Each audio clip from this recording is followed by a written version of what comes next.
فرا گوگی صاحبہ پنجاب کے اندر کرتی رہیں. آپ کو میں بتاؤں کہ اثاثوں میں یہ جو آپ کو نظر آ رہی تھی اثاثے اتنے بڑھ گئے، بیسک کام یہ تھا کہ گرفت اتنی مضبوط تھی کہ کسی کو پتہ ہی نہیں چلتا تھا، کسی کو احساس ہی نہیں ہوتا تھا کہ یار یہ نظام کہاں سے چل رہا ہے.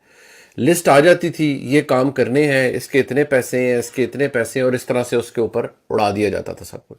حیران اب سارے کیوں ہو رہے ہیں کہ جی بہت بڑا کوئی انکشاف ہو گیا فرا گوگی صاحبہ کے بارے میں. فرا گوگی صاحبہ یہی کچھ تھیں. جو فرا گوگی صاحبہ کی تاریخ جانتے ہیں کہ جی وہ کس طرح کا یا ان کا کیا بیک گراؤنڈ تھا، یا کتنی وہ پہلے امیر تھیں اور پچھلی اس دور میں انہوں نے کتنا پیسہ اکٹھا کیا، سب کو پتا ہے کہ وہ کتنا پیسہ اکٹھا کیا. بہت سے ایسے لوگ ہیں جو جانتے ہیں نہیں کہ وہ کیا شخصیت تھی. ان کے پاس گھر کے باہر جناب ہزاروں کے حساب سے وہ کئی سینکڑوں کے حساب سے پولیس والے کھڑے ہوتے تھے جی، ڈیوٹیاں لگ رہی ہوتی تھی جی، دعوتیں چل رہی ہیں، فلان چل رہا ہے، جتنے بھی شرفاء ہیں آپ کے وہاں آ کے دم بھر رہے ہیں اور پیسے اکٹھے ہو رہے ہیں، اور ایک ایک ڈی سی کی ٹرانسفر کے لیے 2-2 کروڑ روپیہ لیا جا رہا ہے. تو یہ کہاں سے سیٹنگ ہوتی تھی؟ یہ وہیں سے سیٹنگ ہوتی تھی. تو اب کسی کو بھی حیران نہیں ہونا چاہیے.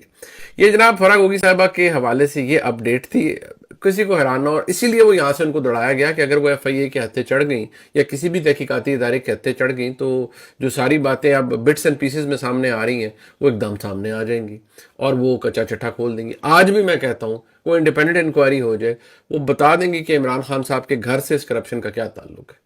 سو جو لوگ یہ کہتے ہیں، میں ہمیشہ کہتا تھا نا یہ کوئی تخیلاتی کریکٹر نہیں ہے، یہ یہی موجود تھے.